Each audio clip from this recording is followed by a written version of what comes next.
जय हिंद, नमस्कार। उम्मीद है कि आप सब अच्छे होंगे।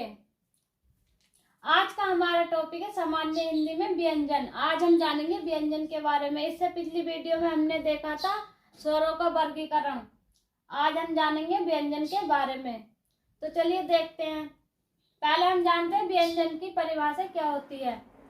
तो ये स्वर की व्यंजन की परिभाषा होती है जो स्वर की सहायता से उत्पन्न होते हैं, उन्हें व्यंजन कहते हैं। ये मतलब स्वर की सहायता से बोले जाते हैं। अब बात कर लेते हैं इनकी कुल संख्या कितनी होती है। तो इनकी कुल संख्या होती है 39।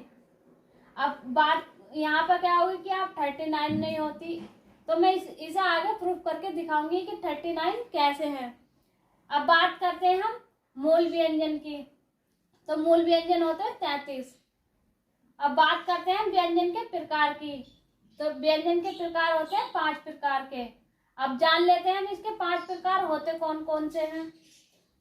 तो ये होते हैं स्पर्श व्यंजन, अंतःस्थ व्यंजन, ऊष्म व्यंजन, संयुक्त व्यंजन और द्विगुण व्यंजन। जिसमें स्पर्श व्यंजन और अंतःस्थ व्यंजन और ऊष्म व्यंजन ये आते हैं मूल व्यंजन में। संयुक्त और द्विगुण ये मूल व्यंजन में नहीं आते हैं। अब बात कर लेते हैं हम यहीं पर कि ये 39 हुए कैसे। तो बात करते हैं हम,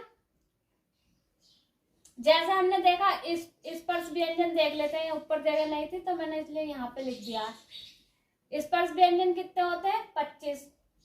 और होते कौन कौन से? कै वर्ग से लेकर पै वर्ग तक 25 तो ये होगा, और 4 ये होगा, यह रह ले वे अंतःस्थ व्यंजन।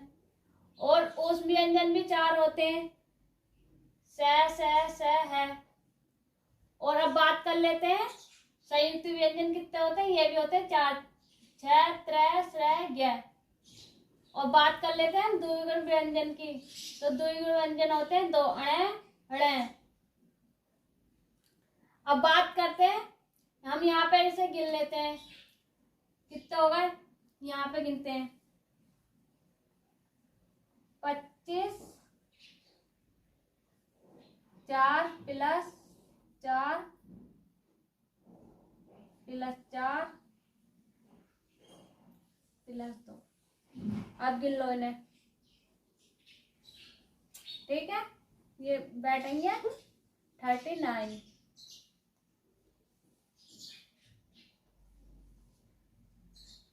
लेकिन ये बात है कि इन्हें संयुक्त व्यंजन को और द्विगुण व्यंजन को मूल व्यंजन में नहीं रखा गया है।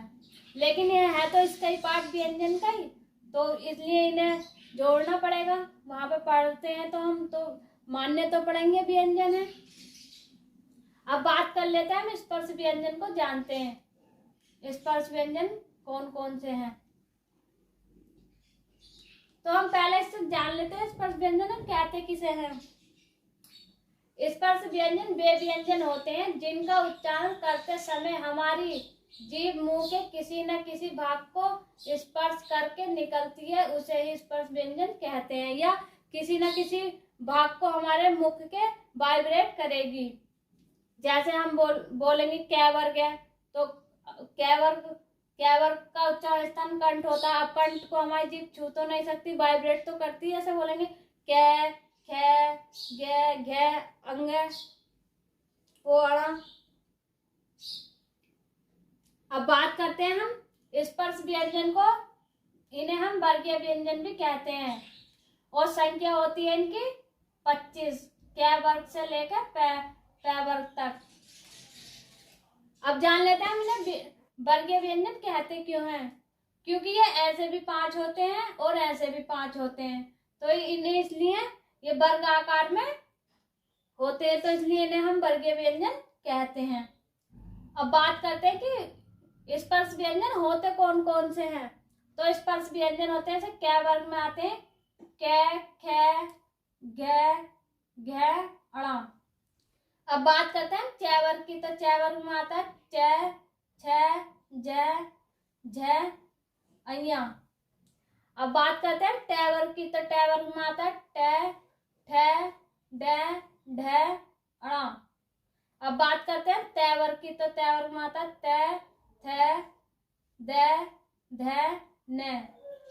करते हैं पैवर की, तो पैवर में आता है पै, फै, बै, भै, मै। अब बात कर लेते हैं हम इनके उच्चारण स्थान की, कि इनका उच्चारण स्थान होता कहाँ से है। तो कैवर का उच्चारण स्थान होता है कंठ से, और चैवर का उच्चारण स्थान होता है तालु से। और आगे बात करते हैं तो टैवर का होता है मूर्धा से, और तैवर का होता है दंत से, और पैवर का होता है ओष्ठ से या होठवी से हम कह सकते हैं। अब बात कर लेते हैं वहीं पे इन वर्णों को हम कुछ और भी कहते हैं यहाँ पर। तो इन वाले वर्णों को कहते हैं हम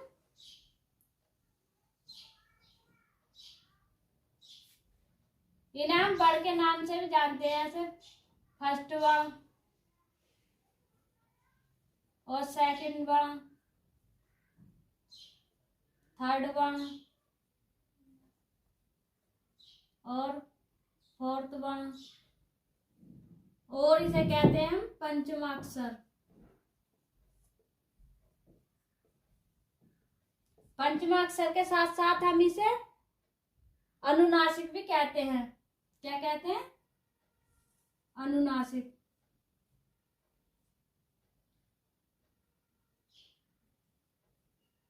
अनुनासिक भी कहते हैं।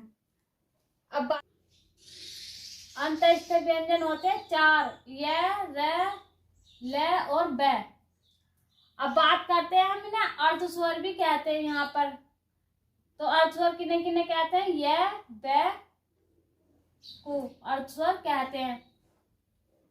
अब यहाँ से हमारे कई सारे क्वेश्चन बनते हैं, जैसे कि यहाँ पर प्रश्न बनता है कि यहाँ पर पूछ लिया जाता है कि अर्धस्वर कौन से हैं। तो अर्धस्वर कौन से? य और ब। और यहीं पे पूछ लिया जाता है कि र को लुंठित व्यंजन कहते हैं और ल को पार्श्व व्यंजन कहते हैं, लेकिन इन्हें कहते क्यों हैं ये बात जानेंगे। तो हम इन्हें जानेंगे हम कि र को लुंठित व्यंजन क्यों कहते हैं। तो देखिए, जानते हैं हम इसे लुंठित व्यंजन क्यों कहते हैं र को। तो हम लुंठित व्यंजन इसे इसलिए कहते हैं, लुंठित वे शब्द होते हैं, लुंठित वे शब्द होते हैं जिनका उच्चारण करते समय हमारी जीभ अंदर की ओर लुढ़कती है। लुंठित वे शब्द होते हैं जिनका उच्चारण करते समय हमारी जीभ अंदर की ओर लुढ़कती है, इसलिए हम इसे र को लुंठित व्यंजन कहते हैं। जैसे हम इसका बोलेंगे, इससे उच्चारण करेंगे रे रे, तो ऐसा महसूस हो रहा है कि हमारी जीभ अंदर की ओर लुढ़क रही है। अब बात कर लेते हैं हम ल को पार्श्व व्यंजन कहते क्यों हैं। तो हम इसे पार्श्व व्यंजन इसलिए कहते हैं, जब इनका उच्चारण होता है, जब ल का उच्चारण होता है तो हमारी जीभ हवा बंद कर देती है या विलोप कर देती है, और जो हवा है वो जीभ के दोनों ओर से निकलती है, जैसे ले। तो इसलिए हम इसे पार्श्व व्यंजन कहते हैं। इतना समझ में आए। अब जानते हैं हम ऊष्म व्यंजन क्या होते हैं, इनका उच्चारण स्थान क्या होता है। तो ऊष्म व्यंजन कौन कौन से हैं? तो ऊष्म व्यंजन है स, स और है। अब इनका उच्चारण स्थान जानेंगे, तो इस वाले स का उच्चारण स्थान है तालु। स बोल कर देखना, प्रैक्टिस करना, तभी समझ में आएगा कि हाँ सही है या गलत है। स और स।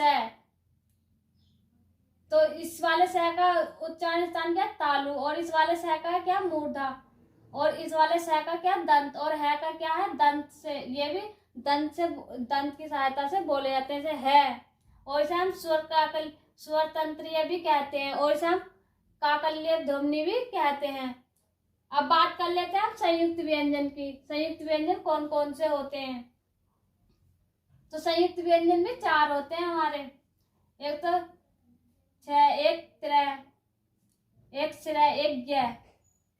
और ये बने किन किन से मिलकर होते हैं? मैंने बताया था ना कि ये हमारे 39 व्यंजन कैसे हुए थे।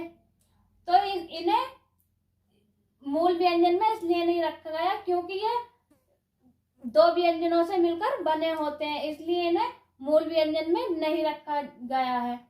अब बात करते हैं श्रय की, तो श्रवणस कै प्लस सैस है। और बात करते हैं त्रय की, त्रय मिलकर बना तय प्लस रस है।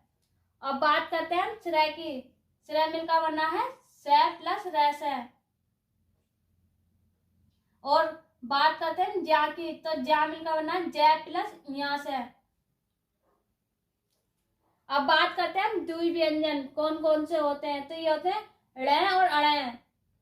और उदाहरण के स्थान पर देखेंगे, जैसे हम विद्या प्रचलन भाषा में ऐसे लिखते हैं, लेकिन शुद्ध भाषा में हमारा विद्या ऐसे लिखा जाता है। और हम शुद्ध को ऐसे लिखते हैं, लेकिन शुद्ध रूप इसका लिखने का ये है, लेकिन हम लिखते कैसे, ऐसे।